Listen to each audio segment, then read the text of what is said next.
So we're here with Chris Smiley with his, was it Frog Monarch? Frog Monarch.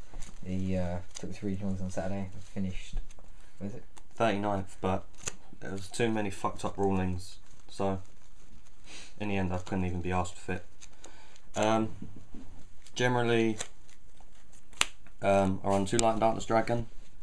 Not as essential to the deck as they used to be, so you could probably drop that to 1. 3 Caius. This is obviously your key Monarch to the game. He won most of my matches. 2,400 with that 1,000 burn. Only 2 Riser. I'm not a big Riser fan, personally. Although it's good, I don't see the need for more than 2. 2 Mobius. I was running 2 in the tournament. I'm going to be running a 3rd now. This guy is too good in the current game because there's no Starlight Roads running around. There's nowhere you're seeing Starlight Road. He was taking out 2 back row every time, or hitting the Solemn Judgment or the Solemn Warning. So he was either 2,000 or so burn, Best or 4,000. yeah. In some situations, I was dropping him for 4k burn. Then there's a Gauze. It's not right. Dark Dust Spirit next. This guy was so good against Samurais, it was unbelievable. Samurais, X-Sabers. I played a few X-Sabers, but I didn't come up in any matchups with it. I opened against Samurais, and this guy won me the game. So, okay. Then there's one Gauze. He stops the OTKs. I didn't see any fish OTKs, but I did drop Gauze quite often. Then the stars of the deck, 3 Battle Fader. They were easily the best card in the deck. Too often this deck can open with a bad hand, as I learned today. Horrible stuff, but Battle Faders really can be situation changer, seriously. Tragodia. I didn't get in a situation where Tragodia was super helpful for me. Obviously it did its little blocking bits. Today it was pretty useful, but not too much at regionals. I sided it out most games. Okay. Moving on, we've got our triple Swap Frog. Main engine of the deck, I guess. I don't like Genix. Yeah, I'm erming a lot for some reason. Yeah, Swap Frog, you send 1 Aqua monster from your deck to your grave. Normally Treeborn, or always Treeborn, or a Swap Frog, or a Ronin Totem. I like his effect to bounce Monarchs to my hand. This is why I only run 2 Riser, because I was bouncing them. Okay. 1 Ronin Totem, obviously with the Swap Frogs. This guy gave me a lot of defense and great tribute fodder as well. 2 Treeborn Frog. You don't need 3. You never really need 3. It's why they gave us back 3, because you don't need 3. I'd agree on 2, yeah. Chain Disappearance is apparently meant to be a big problem for this deck. I didn't actually see it as a problem. I got around it really easily. 2 Fishbowl Blaster. This was one of the reasons why Chain Disappearance didn't hurt me. A lot of people will hit your first Chain Disappearance on Treeborn and the second one on Fishborg. They'll do that in either order. They'll take the Fishborg if they see it, and save the other one for the Treeborn, because you normally there's 2-sided in against you. Where I ran 2 Fishborgs, I always got 1 to my grave quickly, which meant that every game I was normally going for Synchros instead of just relying on the Monarchs. Then the last monster in the deck is Sangan. I think it's a 24 monster build. Okay. Could be wrong. Foolish Burial. Easily one of the best spells in the deck. When you draw it, you're instantly put into a better situation. 1 for 1. I sided this out a couple of times. If I don't open with this, I don't like it. 3 Enemy Controller. Yeah, I look at this as the new Book of Moon. I think it's almost as good as Book of Moon.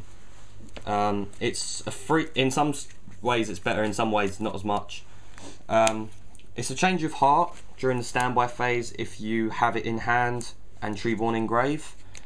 It negates an attack. It can stop a Synchro. It's a really versatile card and very chainable, so I really like it. 2 Soul Exchange. I run 2 Soul Exchange 3 enemy controller instead of 3 Soul Exchange 2 enemy controller, because I don't like losing my battle phase at all. And although I often open with a poor hand and can see the reason why Soul Exchange is better at 3, I wouldn't put it to 3. 1 Giant Trunade. It's staple. I've seen videos with people going, Giant Trunade, you need it because Cold Wave's gone. It's Giant Trunade, you need it before Cold Wave was gone. 2 Mystical Space Typhoon. These are good. I like the fact that you can activate them in the standby phase before Treeborn comes out. Monster Reborn. This was very helpful. Just going for those synchros. I often use that on Treeborn Frog actually. It's a really random choice, but I do often Monster Reborn Treeborn to then go for Fishborg again. Dark Hole, not Dark Soul, same X Sabers. Just stapling. Pot of Avarice. I'm often mixing it up between 1 and 2. Good card. I ran it at 1 at the regionals, and I didn't miss the second one. But I often miss the second one.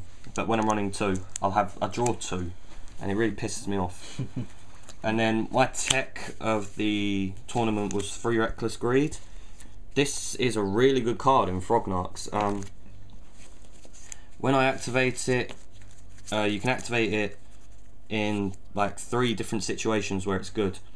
It's either when your opponent, I often hit it against High Enly because I often play X Sabers.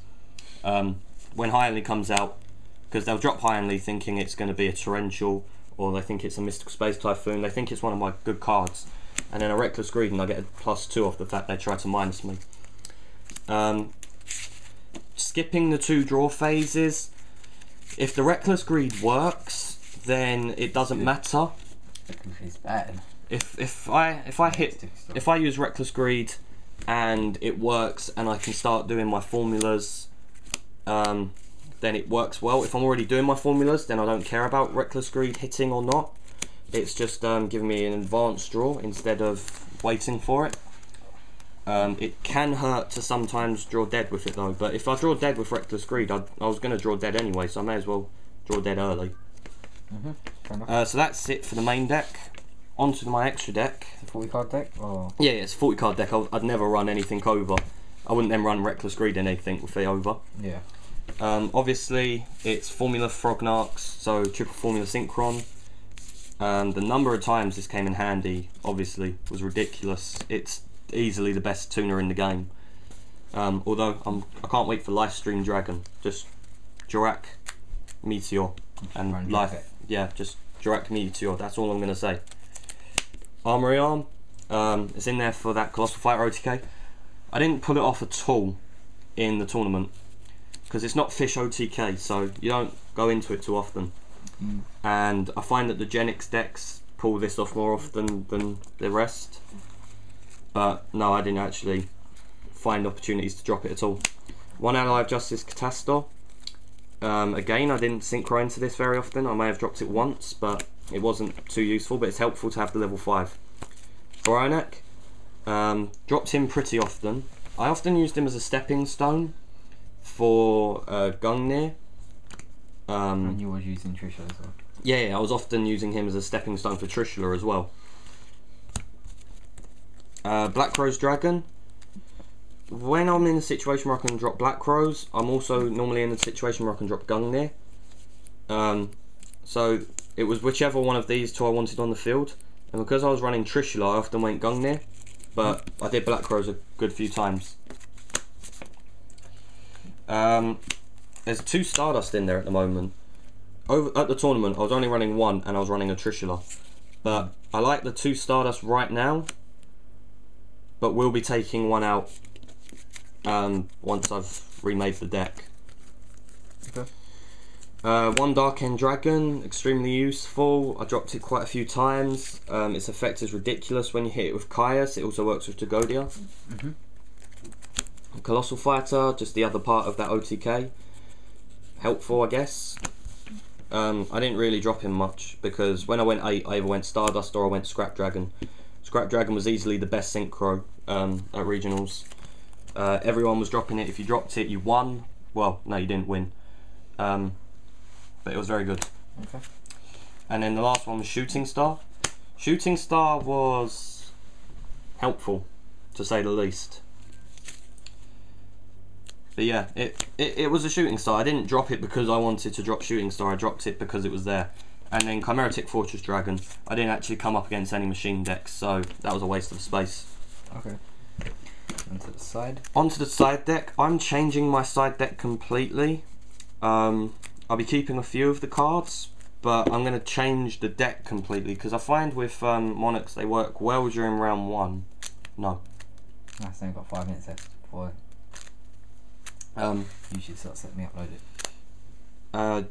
Literally just the side deck, it worked at regionals, but I feel that the side deck that I'm gonna have will be much better. The side deck I had was one more Dark Dust Spirit. This was extremely useful. I sided this in against Samurai and won.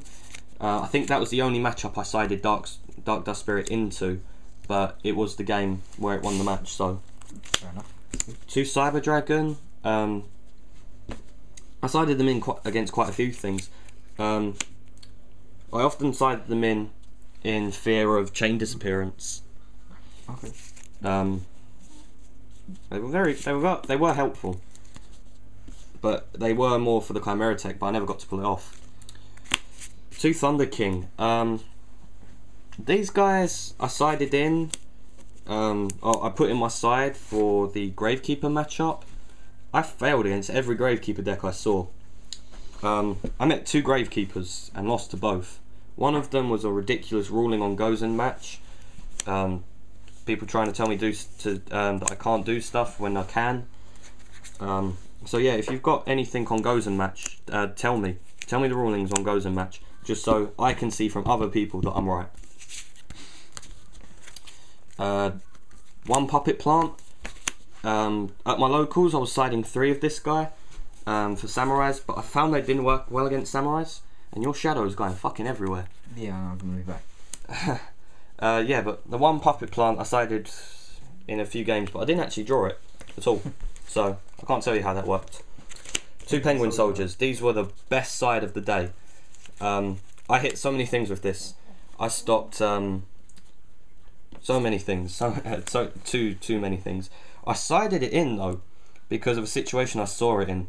I saw this Samurai player go double Shien and attack into this Penguin Soldier, and it was ridiculous. So I was like, yeah, definitely throw them in. 2 Effect Veiler. This was for the mirror match. More often, I sided these in quite a few matches actually, because they worked really well for the 1-for-1. If I didn't side out 1-for-1, I often went for 1-for-1 for this guy after a Battle Fader was dropped. Okay. And it let me go for a formula, which was really helpful. Onto the traps, there were 2 Chain Disappearance. Didn't get to pull this off against Chaos Plant, because Trishula beat the crap out of me. Oh, Trishula was too broken at that tournament. 1 Malevolent Catastrophe. I sided it in most games, didn't use it at all.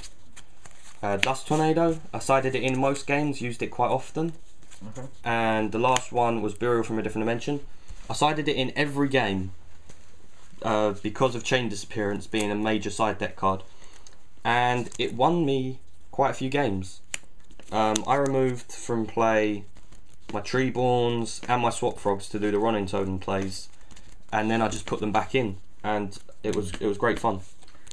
Okay. So that's the deck. I'm going to change it, so once I've changed it, maybe DBZ fan will give you another look at it. So yeah, comment, rate, subscribe to this guy. For that matter, you may as well comment, rate and subscribe. Well, don't comment and rate because I haven't got any videos. But yeah, Mr. Chris Smiley, why not? Go subscribe to me.